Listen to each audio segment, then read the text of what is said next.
Ayan guys, yung bibingka from Laguna.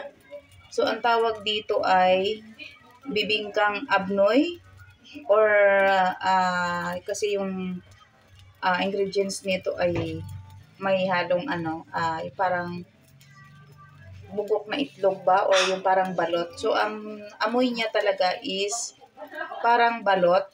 Tapos, pag kinain mo siya ay lasang balot din talaga. So, ayan. Ang kapal parang nasa 3 inches ang kapal niya. So, sikat ito sa Laguna. So, pinasalubong sa amin. Ayan. Ito nga ang laki Ayan, niya, 1/4. Yung iba, ayan bawasan na kasi kinain na namin. So, ayan, sa mga nakapag-try nito, comment down below. Ayan, so pag hindi ka mahilig sa balot, baka hindi mo siya gustuhin. Pero, masarap naman siya. Dinidip siya sa vinegar. Ayan, papakita ko sa inyo. So, natikman ko na siya para siyang makain ka ng balot. Ayan.